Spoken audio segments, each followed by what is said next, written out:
have to attack the Earth. Life on the fourth planet would not be able to continue much longer. Martian scientists had reported to their government that atomic pressures had been building up beneath the surface of Mars for many years. A mammoth atomic explosion was weeks away, perhaps only days. The explosion would destroy all life on Mars, turning the planet into a barren wasteland. To protect the survival of their civilization, the Martian officials plotted the conquest of Earth. The fearless Martian warriors were prepared for their journey through space, confident that their weapons would soon conquer Earth. The long journey through space was over, and the Martian soldiers were eager to start the attack. Finally at rest after traveling 48 million miles, the saucers awaited the instructions from their home base on Mars. Powerful weapons had been transported across space, weapons so destructive that Earth would be crippled beyond repair. Centuries ago, the Martians had learned how to harness the sun's energy. This solar energy now operated the deadly weapons that Mars used in its battles. Long ago, the solar power was used to build beautiful cities and ingenious inventions. All this has changed now. Earth was to be conquered. A quiet Sunday afternoon was turned into a tragedy as flying saucers launched their first attack against Earth. Circling an army training base, the Martians observed the camp from high in the sky. Swooping down from behind the clouds, the invaders set fire to the military barracks. Soldiers ran outside trying to discover why their quarters had burst into flames. The young men were cut down by strange rays which were unknown to our civilization. Officers and privates lay dying on the ground as the saucers continued their onslaught against the army base. Word of the disaster shocked the world and forced the president to declare a state of national emergency. Under orders from the White House, a squadron of jet planes was sent up to try and locate the enemy saucers which had attacked a U.S. military base. For the first hour, there wasn't any sign of a spaceship. Just as the pilots headed back to their base, radar revealed 4 saucers soaring toward the jets at fantastic speeds. The U.S. planes fired at them, but the ammunition bounced harmlessly off the metallic exteriors of the saucers. Returning the fire, the alien ship sent 2 jets crashing to the Earth in flames. One of the pilots tried to get a look at the inside of a spaceship. Seeing this, the saucer smashed itself into the jet without any damage to itself. The United States waited anxiously for word from Washington concerning the safety of the president. With the nation's capital under siege, it had been difficult to receive accurate reports on the damage that had been done there. Frightening rumors had reached some of the cities that the White House was in flames after being battered by Martian saucers. Such famous landmarks as the Lincoln Memorial and the Washington Monument had been completely destroyed. Fleeing citizens reported the entire city in flames. The Martians did not spare anyone from their vicious death rays, and fear for the president's welfare continued to grow by the hour. A fleet of naval destroyers was on a routine mission off the Philippine Islands when disaster struck. A group of saucers suddenly appeared, circling the ships at fantastic speeds. Flying dangerously low, the objects opened fire. Powerful rays rocked one of the ships and turned it into a flaming coffin. The sailors aboard the other ships raced to their weapons to try to repel the attack, but there wasn't any means of fighting the saucers, for they easily dodged the gunfire. Even when a saucer was hit, the ammunition had no effect on the Martian ships. Seeing the futility of it, the admiral issued orders for the fleet to retreat before all the boats were destroyed.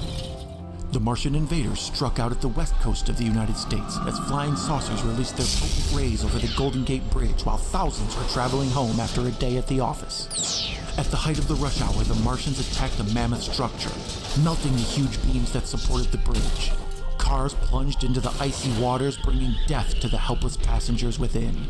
Screaming hysterically, the people had no way of escaping their steel coffins. A Coast Guard vessel was cruising under the bridge when it was struck by the falling debris. Several crew members surviving the disaster told of the scenes of horror they had witnessed. Death and destruction came to the streets of New York as the flying saucers attacked the busiest city in the world. Despite warnings of the impending raids by newspapers and radios, citizens conducted their business as usual on the city streets. Martian spaceships appeared without any warning, blasting and burning the New York skyline with their penetrating power.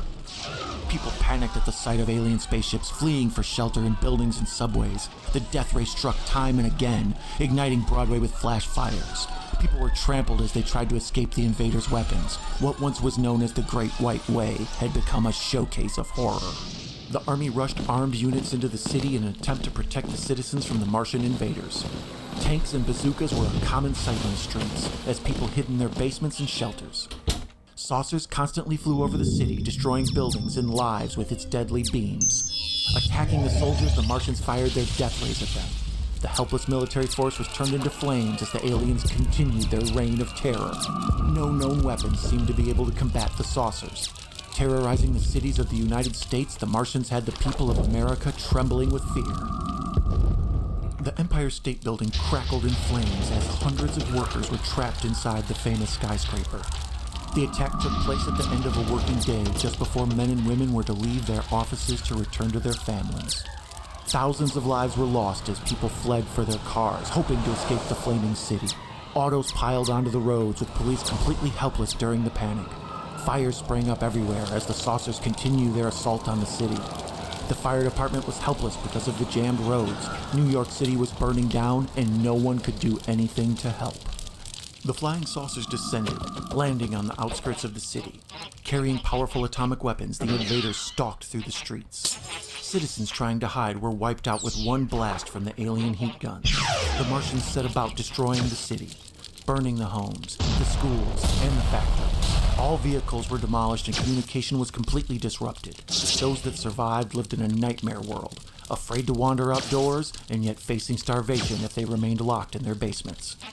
Once all the property had been destroyed, the Martians continued patrolling the city, gunning down any stray survivors without mercy. The U.S. Army sent up jet fighters in an attempt to intercept the flying saucers. The saucers darted back and forth, easily dodging the planes. One jet pilot, more persistent than any of the others, tried to follow the alien ships. Although he knew he couldn't catch up with the saucers, the pilot hoped to learn where they were stationed. The Martians soon became aware of the jet following them and sent a saucer back to blast him out of the sky.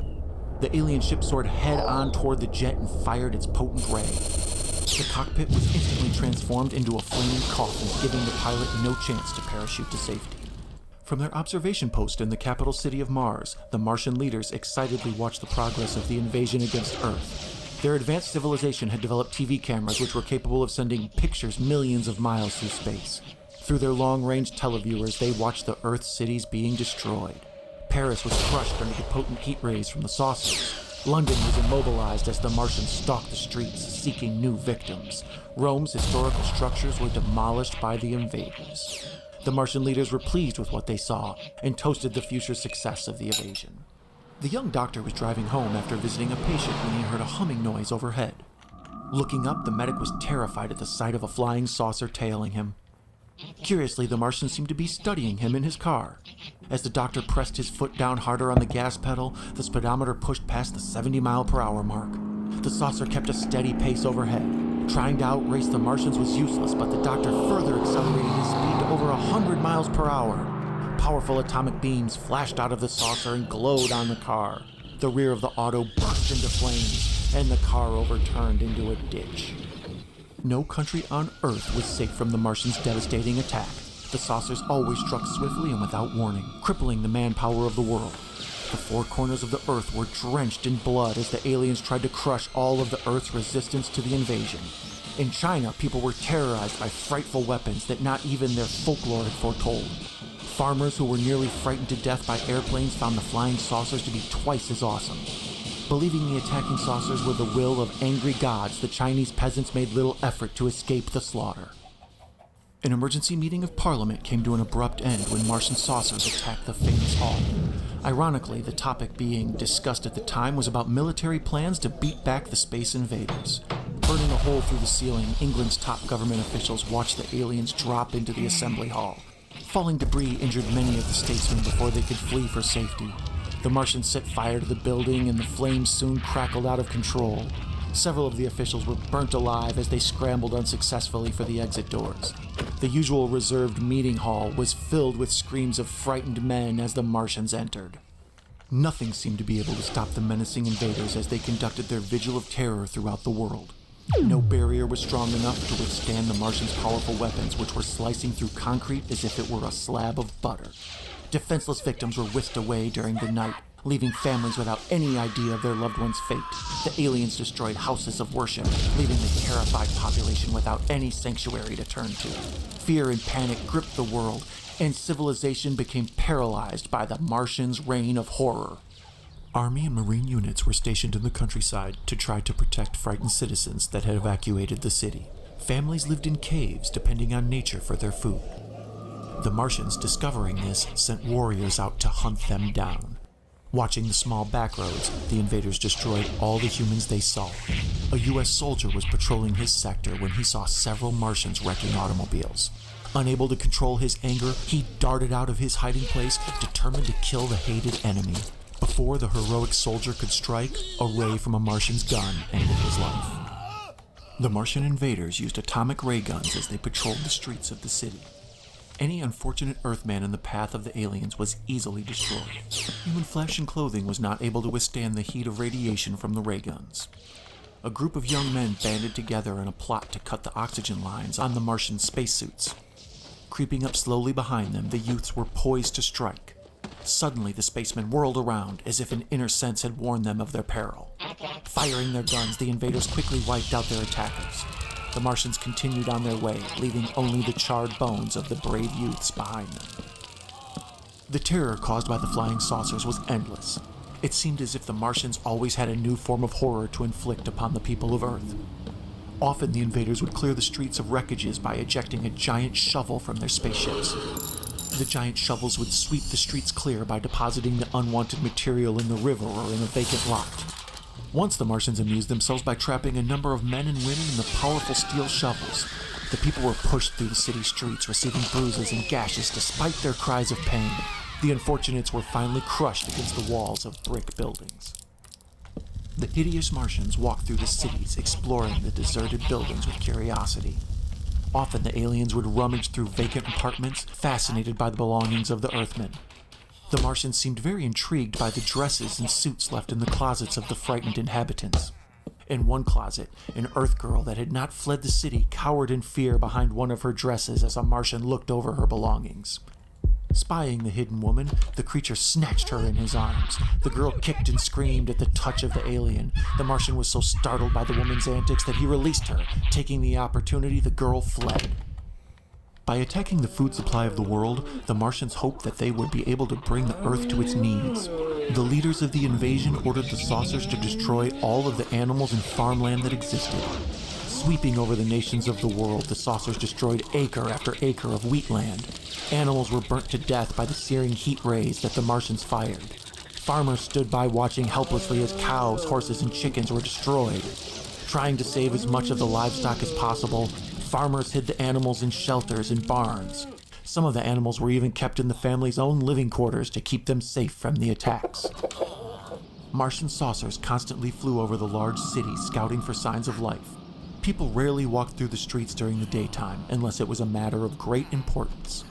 A group of emergency volunteers were on their way to a city hospital when a saucer spied them. Seemingly taunting the frightened people, the ship flew close to them as they walked swiftly through the back streets and side alleys. The hospital was just 2 blocks away, and the group tried to run to it for shelter. It was then that the invaders revealed a new chilling horror. A ray released from the flying saucer froze the volunteers into icemen. The rays of the sun had no thawing effect at all. 2 soldiers crouched behind some debris, watching the flying saucer land. Stepping out from behind a sliding panel of the saucer was a sinister alien. The Martian moved in the direction of his observers, although he wasn't aware of their presence. One of the soldiers became so incensed at the sight of the enemy that he charged the Martian without thinking of its consequences. His companion tried to hold him back, but it was too late. No. Alerted to the danger, the Martian pulled out a gun. A ray hit the enraged Earthman. Instantly, the soldier started to shrink. His buddy watched horrified as the 6-foot-tall man was reduced to inches before vanishing from sight. The Martians never let any soldiers get close to them, blasting any approaching Earthmen with their death rays. However, one of the aliens was so interested in watching a burning building that he never noticed a group of soldiers sneaking up behind him until it was too late. Carrying a huge fishing net, a couple of the Earth fighters wrapped it over the surprised victim. The spaceman lashed out at the soldiers, trying to grab one through the net. A quick jab with a bayonet quieted the alien, and he was carried off to the Earth's military headquarters. There, trained specialists would attempt to break the language barrier and communicate with the captured Martian. The flying saucer's powers seemed unlimited. Able to destroy any building or human with a blast from its death rays, the Martian ships now turned their terror to the sea. Rays flashed over the oceans of the world, and calm waters suddenly became turbulent. Waves crashed against the shores, building in momentum and size under the strange Martian power. Finally reaching mammoth proportions, immense tidal waves crashed furiously into the shores of cities. Sea vessels were tossed through the city streets by the powerful waves. Huge buildings toppled under the pressure of erupting waters, and the streets vanished under the twisting sea. As if the Martian death rays hadn't caused enough destruction and tumult to the people of Earth, a new horror was suddenly released on them. Saucers flew over heavily populated cities, releasing huge insects to destroy property and lives. The Martians had gathered insect specimens from Earth, enlarging them with their scientific equipment to 500 times their regular size. The normally annoying pests were now transformed into deadly menaces, attacking any slow-footed human around. The new peril made Earth citizens more helpless than before, for at any time one of the winged terrors might swoop out of the sky to claim another victim. Without any warning except for the thunderous flapping of their huge wings, the giant insects would sail down out of the sky, always hunting new prey. The creatures terrified the people even more than the Martians had. Huge colonies of giant insects spraying up out of the outskirts of the city, and the bugs would conduct nightly raids looking for food and human victims. Often the creatures would carry back humans to their camp, where the poor souls would be helpless. The powerful insects were strong enough to carry 200-pound men through the air. Nobody was safe when the bugs were flying in search of food. The emergency shelters that were set up by the government were supplied with enough food to last 100 people at least a month. Well disguised, the shelters were rarely discovered by the Martians as they flew over them in their saucers. However, when the bugs were released, the danger of discovery was greatly increased. The flying creatures would sense the presence of food, and with their appetite increased as greatly as their size, the insects would crash into the shelters. The defenseless people were left at the mercy of the hungry bugs when the beasts managed to enter a shelter. The huge spiders were perhaps the ugliest and most frightening of all the giant insects. The spiders would often spin a web from one side of the street to the other. Automobiles would become helplessly entangled in the mesh, and their owners would have to abandon them. Web. In the country, a spider would often spin a web from one tree to another, manufacturing a net inescapable to any victim trapped within it. On a dark night, people didn't see the web and they'd stumble into it blindly. If no one arrived to cut the person out of the web, the victim might die of starvation. If the spider were to return, the helpless victim would be at the mercy of the spider's wings. Although the entire city had fled to the countryside to hide, a soldier remained to help a lady scientist gather valuable information about the Martians. The couple were so intent on their work that they had failed to notice a long tentacle reaching into the room until it had grabbed the woman. Crying out hysterically, the woman was pulled toward the window by the giant creature. The soldier charged the bug with his bayonet and jabbed through the thick skin, again and again. Badly hurt, the insect released the woman and she slumped unconsciously to the floor. Even after the hair-raising escapade, the brave duo remained to finish their work. The sound of metal vibrating through the city streets became an announcement of impending disaster during the Martian invasion. Giant robots stalked the streets, destroying everything in its path. Moving slowly with a Martian working the controls, the steel monster reached down and plucked terrified people off the sidewalks. Its huge pincers held any captive in a death-like grip until the Martian decided to apply the final squeeze. Powerful melting beams seared the buildings and left only rubble in their place. The robot, capable of crashing through brick walls, was made of an alloy unknown on Earth. Military weapons had no effect on the metal monsters. The Martians landed and inspected the damage that they had done. Streets were beyond recognition, and mighty cities had been all but leveled. Bodies lay on the streets, unfortunate victims of the Martian destruction. By some means, the aliens had found a way to communicate with the giant insects they had created. The bugs followed any instructions given to them from the spacemen. The Martians ordered the creatures to remove the bodies from the streets. Flying insects flew off with several bodies in their claws at a time. The aliens wanted all the streets clear before the people of Mars were brought to Earth to establish a new Martian domain. The engineer was ready to pull out of the train station when he looked out of the dark tunnel. What the heck is that? At first he couldn't believe his eyes, but after blinking and rubbing them, he was sure. A giant insect was extending a huge claw towards the train. The bug touched the first car, tightening a grip around it. My headset died. The little people running around inside, the bug lifted the car and shook right it. now too. Screaming men and women risked death on the third rail as they leaped out onto the tracks for safety. The entire station was thrown into a panic as they watched the fascinated insect crush several cars the way a child might crush a toy he had grown tired of. Soldiers were given powerful flamethrowers with which they were to fight off the giant insects. A patrol of soldiers were marching along the countryside when they came upon a colony of the bugs. The creatures noticed the intruders immediately and moved menacingly toward them. The commanding officer gave the order to use the flamethrowers and the men quickly responded. Searing streams of fire burst forth and lashed out at the oncoming insects. The creatures shrieked in pain as the flames struck on target. The hot fire consumed the bugs, but their deafening inhuman screams continued to ring through the valley. At last, the soldiers could cope with the monsters. The Martians not only attacked the big cities, but also struck at the less populated sections of the country. Frightened citizens had to flee into the woods for safety or be burned with their homes. The invaders would leave their saucers and search small caves, looking for signs of the hiding families. In one cave, a Martian found a group of 6 people huddled together in fear. Before the invader could use his death weapon, a dog leaped up at the alien. The startled spaceman ran out of the cave, followed by the animal and its young owner. The invader then turned his deadly ray on the barking dog, destroying it as the young boy cried out in horror. People had fled the cities in a mass exodus to escape the terror of the merciless Martians. They didn't know at the time that they would not be any safer in the country or in the wooded areas. The giant insects sought the hills and farm areas for food. Crossing grassy areas, the creatures often unwittingly crushed fleeing humans under their huge legs. There wasn't an obstacle that could stop the monsters. Homes were smashed to bits as they lay in the path of the onrushing beasts. The inhabitants' only warning of peril was the crash of heavy footsteps as the creatures approached. Their only hope for survival was to hide before the insects detected them. Riding along a bumpy country road in their Jeep, 3 soldiers looked up in time to see a huge flying insect heading in their direction. "Let's jump for that ditch," cried the driver as he jammed on the brakes. The men leaped out of the vehicle as the bug crashed headlong into it. Seeing that the soldiers had escaped, the monster lashed out after them into the ditch. One of the men fell under the mighty blow. The other 2 soldiers fought side by side, trying to overpower their assaulter. The powerful creature continued his attack, not flying from the area till it had won the battle.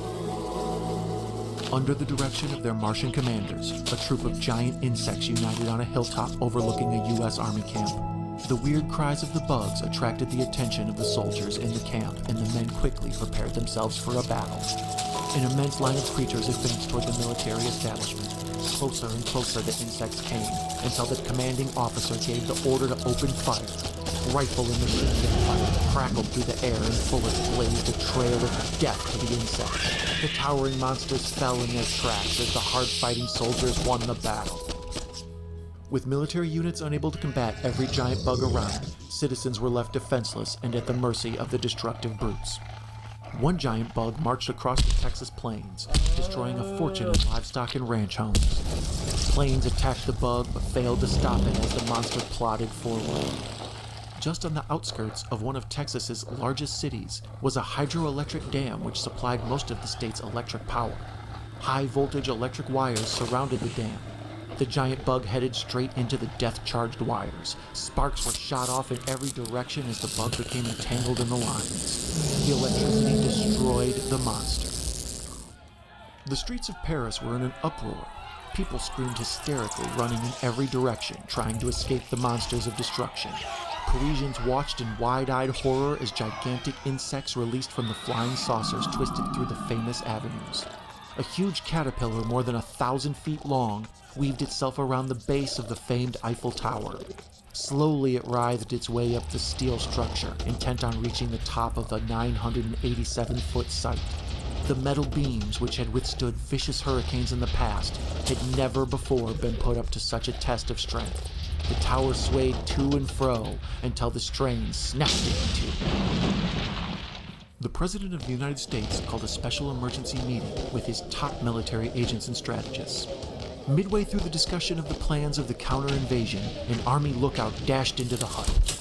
"We'll have to clear this area at once," scouts report a giant spider approaching our direction. The president and his advisors immediately boarded helicopters and watched the soldiers fight the spider from the air. Lives were lost as the brave men tried to destroy the insect.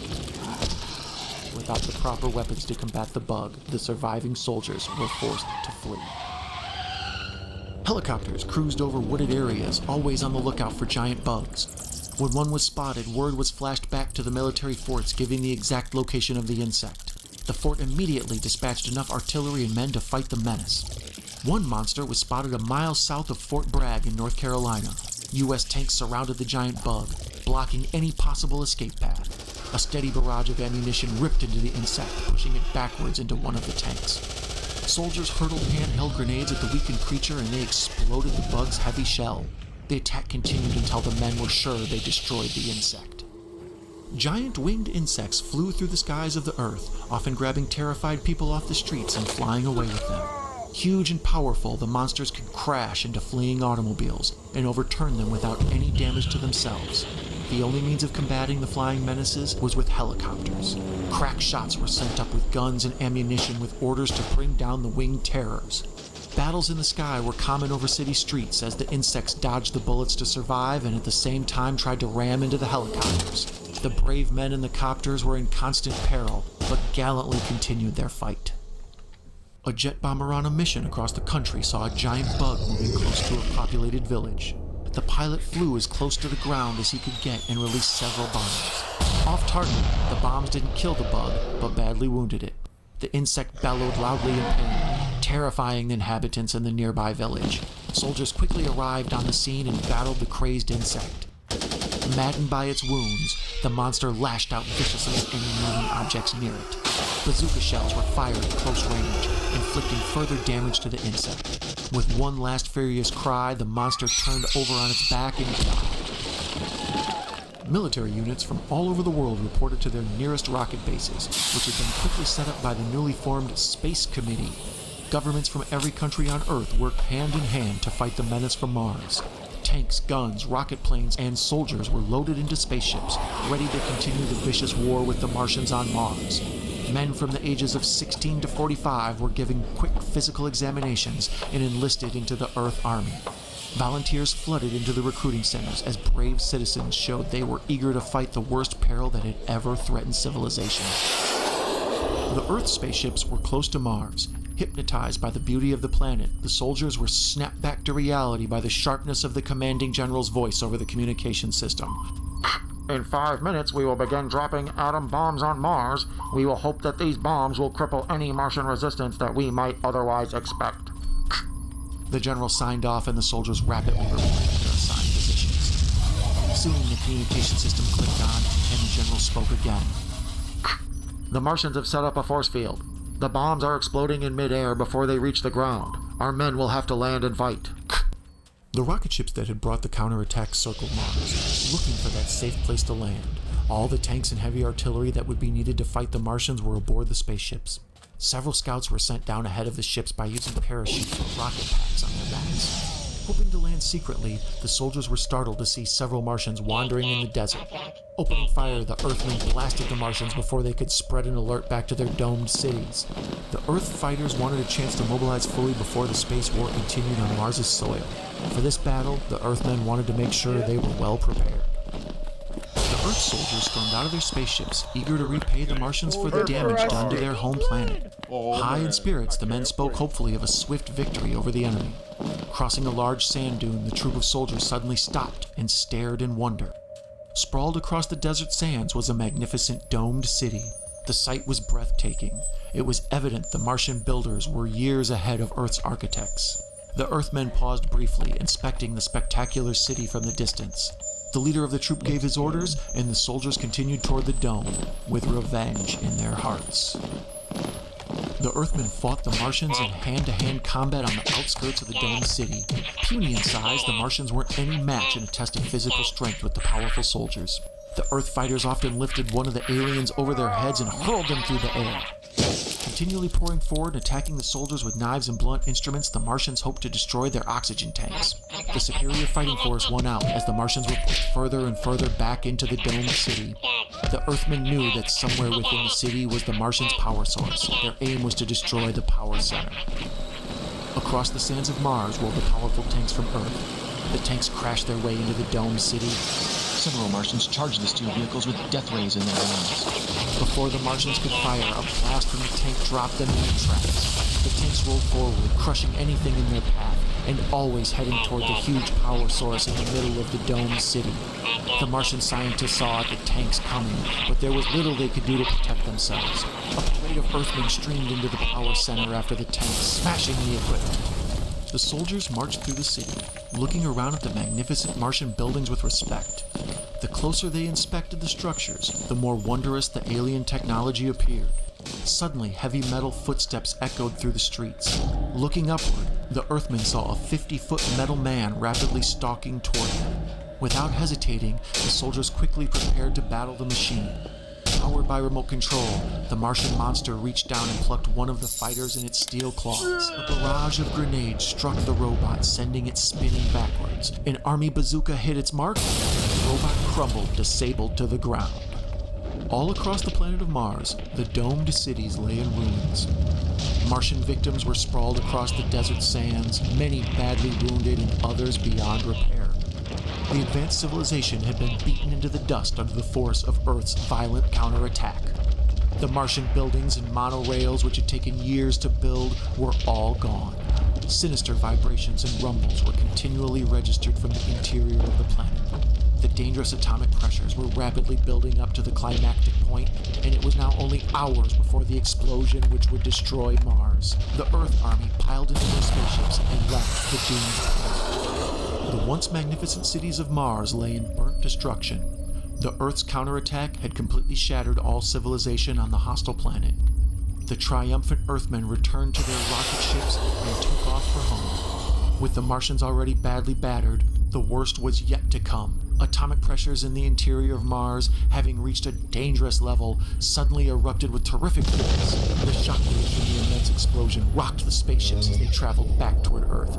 Before the pilots' very eyes, they watched Mars blow into millions of tiny asteroids. The end.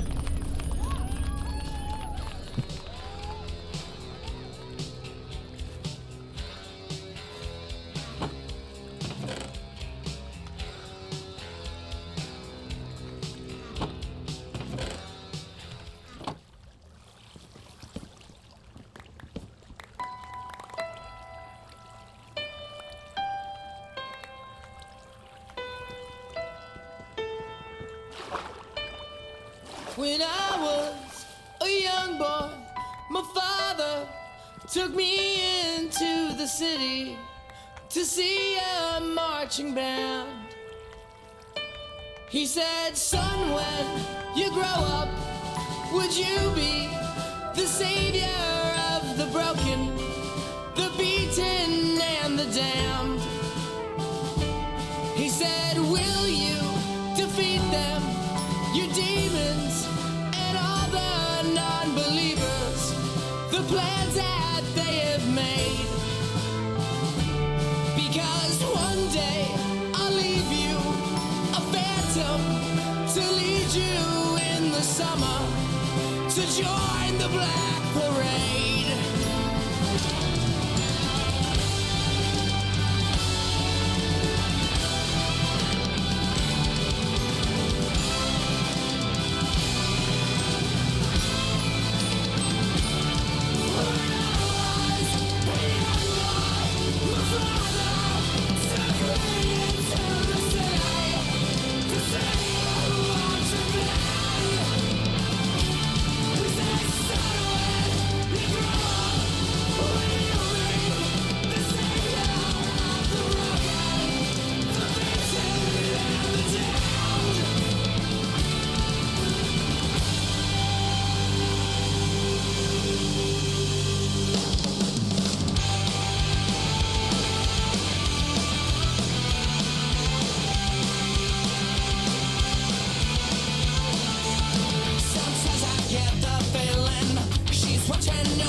We'll carry on.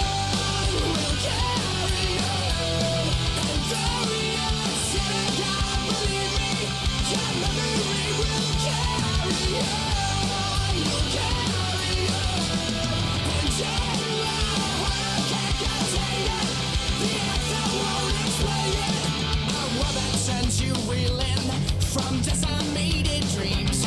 Your misery and hate will kill us all. So paint it black and take it back and let's shout it loud and clear. Defiant to the end, we hear the call to carry on.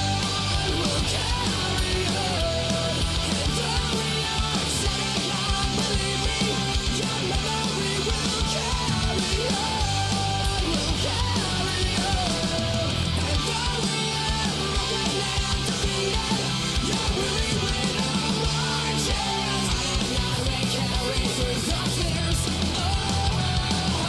Disappointed faces of your peers.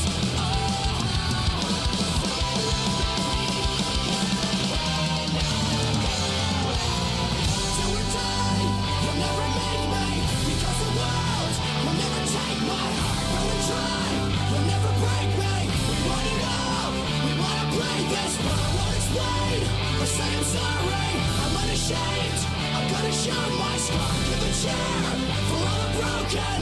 Listen here, because it's who we are. Just a man, I'm not a hero. Just a boy who wanna sing this song. Just a man, I'm not a hero. I don't care. We'll carry on. We'll carry on. And though we are setting out, believe me, your memory will carry on. You'll carry on. And though we are broken and defeated, your memory will marches on.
Get yourself some tea and me. And if you're listening out there, Siobhan, you best let old lady killer out of the doghouse.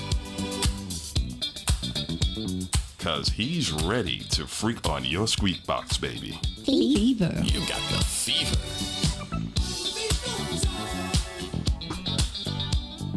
Just like my love everlasting. Because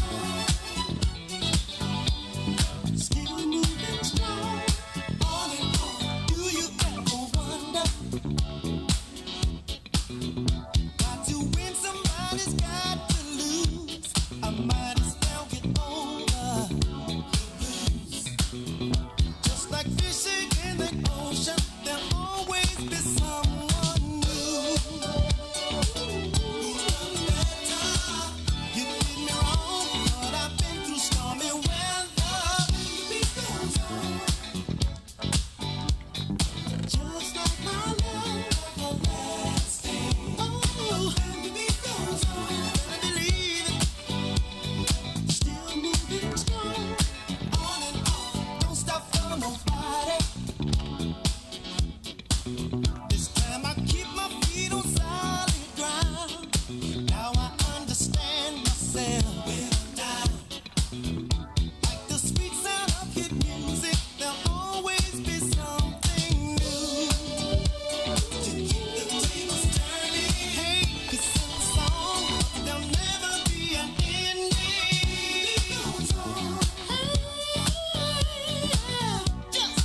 Don't put yourself down, baby. You're listening to The Lady Killer here on Fever, the home of modern disco and soul, here in Vice City, paradise on earth. Hot tubs and fine meal and a spot of relaxation. You dig? Old Lady Killer, gotta rest up. You go, guys, carry on partying.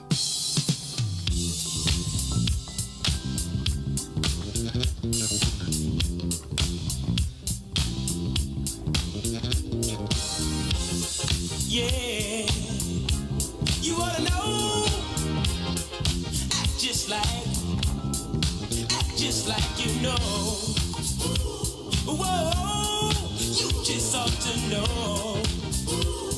Yeah, when you're feeling down and low, and you need a place to go. Oh, just pick up your shoes and go to the hottest place you know. Oh, where you can free your mind and have a good time. Just step right up, hurry, to the fire line. Act like you know this is your way to shine. Act like you know there's only stars in the fire line. Where the lights are real, start giving.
Welcome back to Fever with me, Oliver Biscuit, the Lady Killer.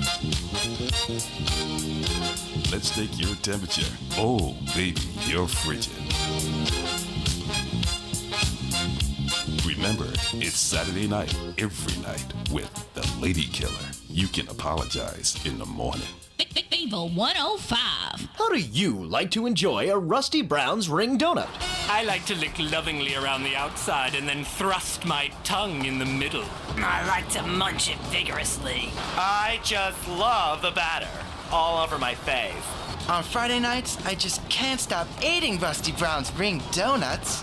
Oh my God, it's so good. Sometimes I like to wear women's panties and walk around 5th Street. When you go downtown, make sure you enjoy Rusty Brown's ring donuts.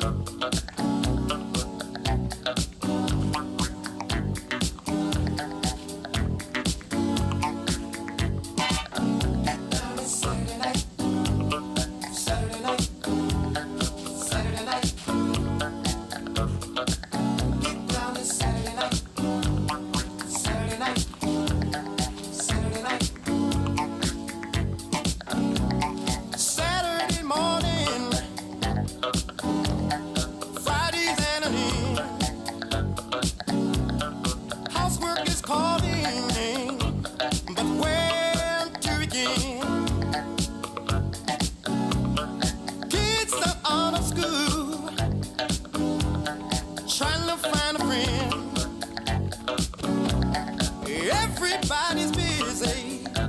Can't wait for the night to begin. You work all week long. You work your fingers to the bone. Friday's at an end. I can't wait for Saturday to begin. I'm gonna have myself some fun. Make love until the morning come. I'm gonna have myself some fun. Make love until the morning come. I like to party. Everybody does. You can wait for the weekend to see what you get into.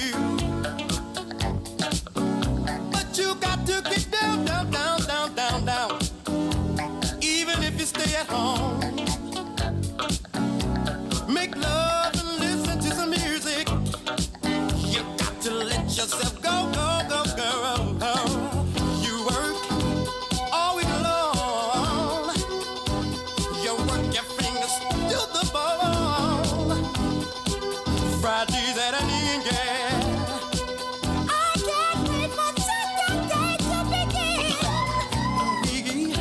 I'm gonna have myself some fun.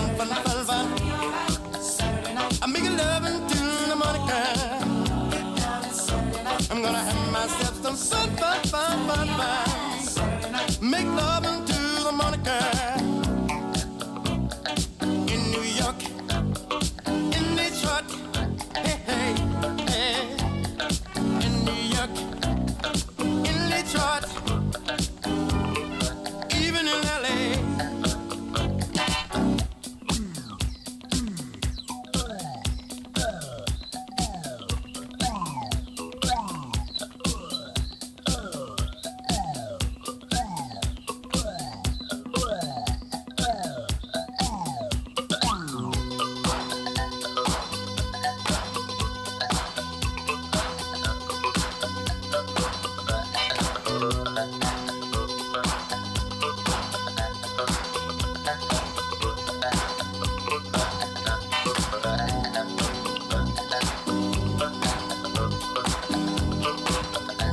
No.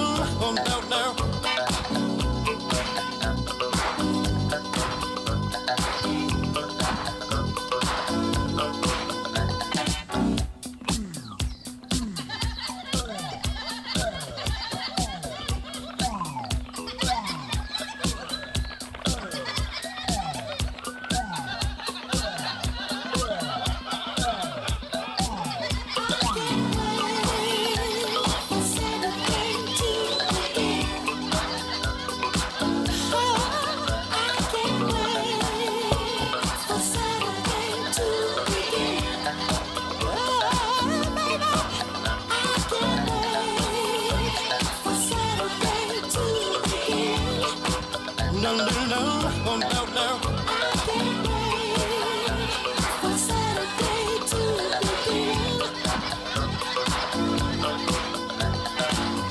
work all week long. You work your fingers to the bone. Friday's Saturday, well, I can't wait for Saturday to begin. My baby and me. Saturday night's gonna be alright. Saturday night. Whoa, whoa, whoa, whoa, whoa. Saturday night. I'm gonna have myself some fun, fun, fun, fun, fun. Make love until money comes. Some like the party, some like the dance, some like to make romance, some like the smoke, some like the joke. Whoa, baby, some like the Pounding headache, violent stomach upset, soaring temperature. Fever 105 is ill. You got the fever. It's Fever 105. At the law firm of DeLeo and Furex, we understand that sometimes life throws you a curveball. We help our blue chip clients get their lives back after circumstances have conspired against them. Just listen. It was an unfortunate accident what happened to my wife on that precarious cliff. DeLeo and Furex can't bring my wife back, but they made sure I didn't end up in the slammer. I was unfortunate enough to be found with 15 kilos in my spare tire. I was so mad at the auto repair shop that sold me that tire. Thanks to DeLeo and Furex, the district attorney saw it that way too. I accidentally torched a Quickie Mart when my medication ran out. DeLeo and Furex helped me and the community by ensuring a healthy settlement from the pharmaceutical company. At DeLeo and Furex, we understand the judicial system and will ensure the truth is heard, no matter how improbable. We're not cheap, but what price can you put on truth? Call DeLeo and Furex today at 866-974-2333. That's 866-9-SHADY. DeLeo and Furex. Accidents happen, and we'll prove it.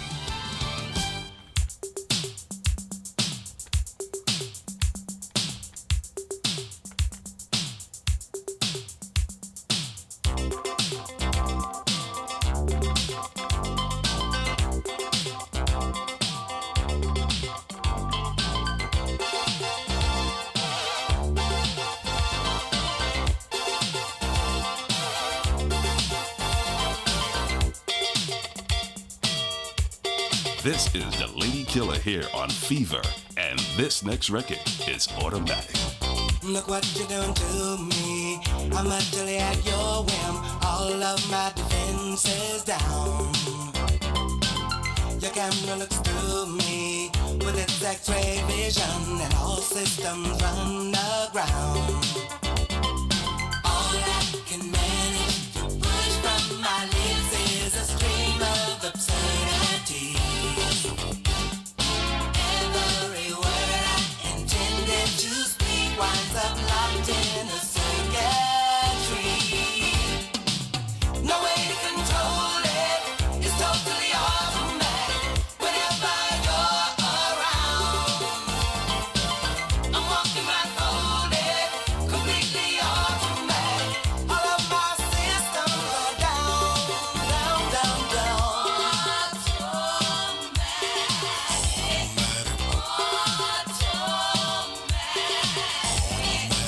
What is this madness that makes my motor run and my legs too weak to stand?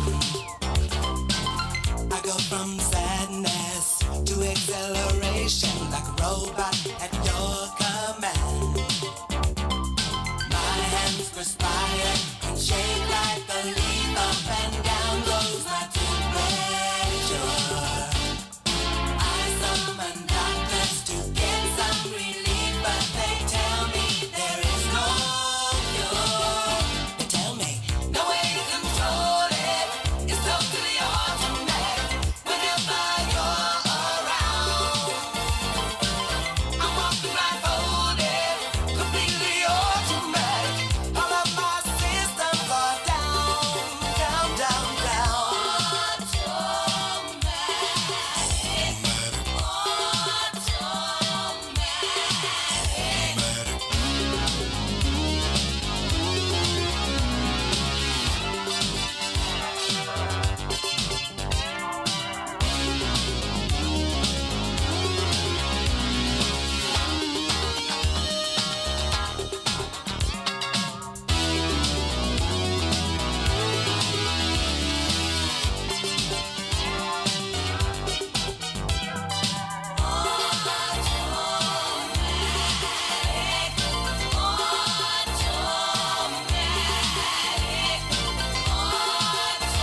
Look what you're doing to me.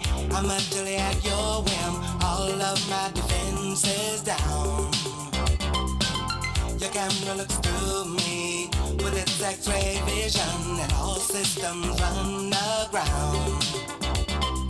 All I can manage to push from my lips is a stream of absurdity. Every word I intended to speak winds up locked in a circuitry. No way to control it. It's totally automatic whenever you're around. I'm walking right hold it, completely automatic. All of my systems are down, down, down. No way to control. How are you all doing out there? Party in sync? Whenever you're around, I'm walking right hold it, completely automatic. All of my systems are Relaxing in the hot tub with a fox or two, kicking back, taking it easy, getting your groove on. I've got mine on 24 hours a day, ladies. That's why I'm the lady killer.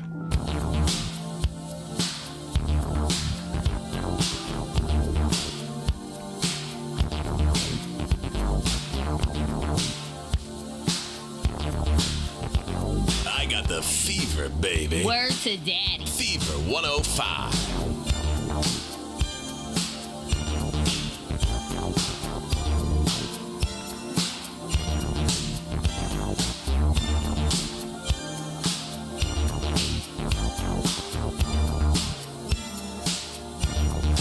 I'll be good.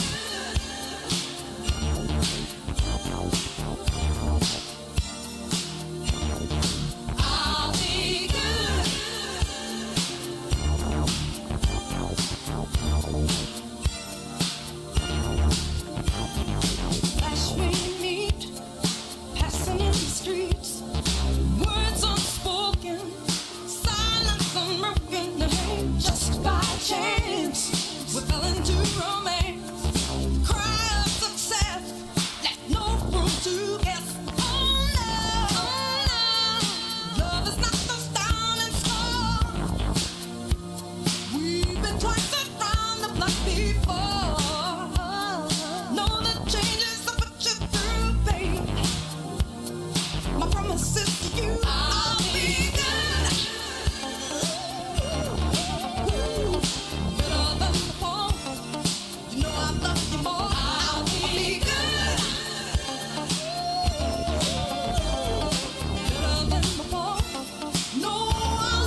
That's a record to get down to. Whatever getting down means to you, I know what it means to me.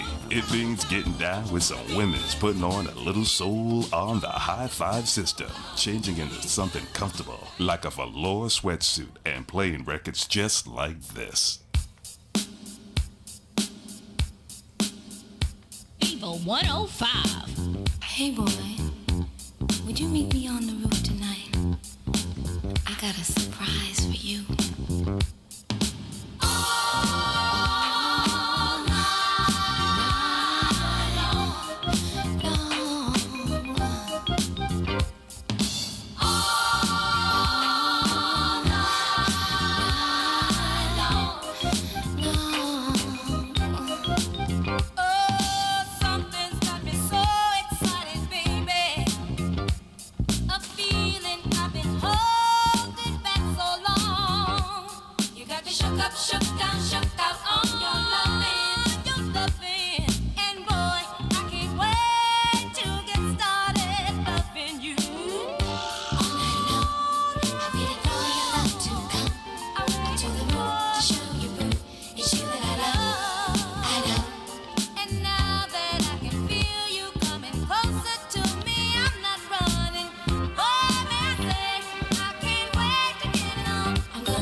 Meet me on the rooftop in the night. I'm gonna give it to you.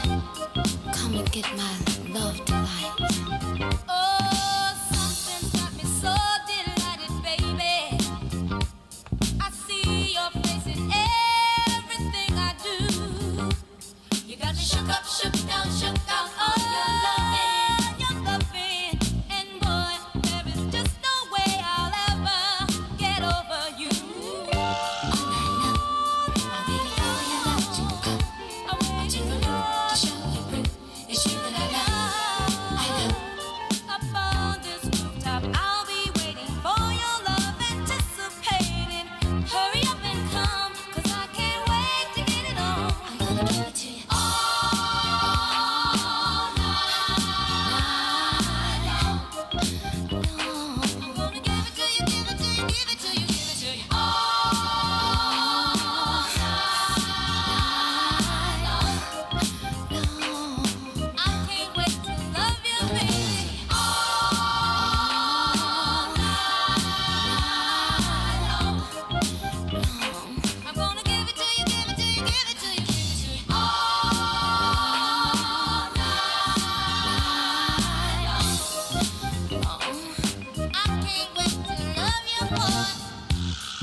We gotta take a break now, ladies. You're having a little personal time with Oliver Lady Killer Biscuit, and I'll be right back.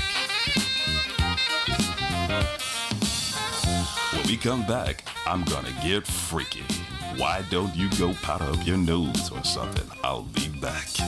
Soul music for lovers. Fever 105. Fever 105. Hi, I'm BJ Smith, tight end for the Vice City Mamas and proud proprietor of BJ's Used Autos. Cars from all over America come to find a new home in Florida, just like you.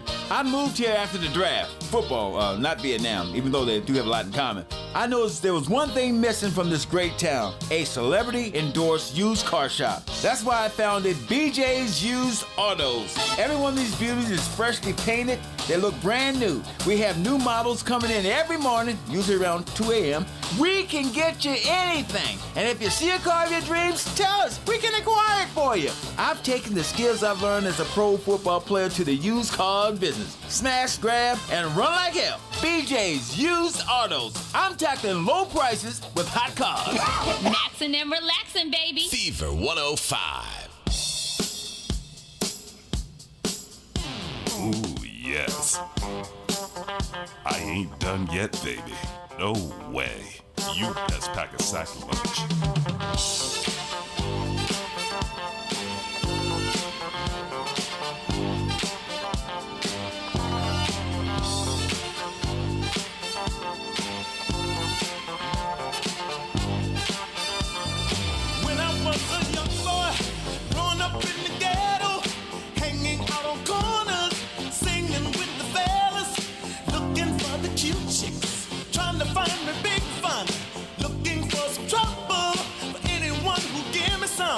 I was young and crazy, didn't know what my life would be. I was dumb and oh so lazy, something had a spell on me. You wanna know what I'm talking about? Get the light. You wanna know what I'm singing about?